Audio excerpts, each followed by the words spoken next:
Morning, everybody. Happy Friday. I'm going to talk to you about something that's a little bit deeper, I guess, so to speak, this morning than normal. But it's the idea that we control our life through our thoughts, and it's kind of the way the brain works. It just really just fascinates me. So there's more and more widespread belief in the science world that it's not really about our genes. Our genes don't really determine where our life goes. You know, they're saying that genes are only responsible for about 3% of who we are as a person, whereas before they thought that it controlled and dominated majority of our life is passed down from our parents, which is passed down from our grandparents.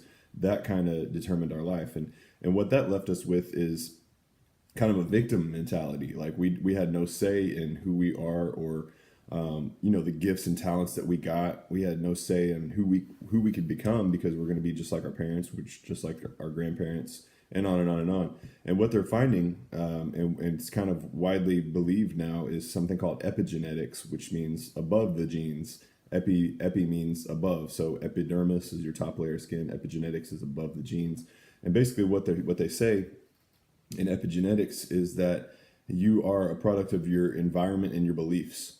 So it's not necessarily like you have, for example, it's not necessarily like you have a cancer gene in your family that's passed down from generation to generation. Like you're not more predisposed to having cancer than anybody else based on the family you're born in who your parents are. But it's more your environment and the environment that you grow up in.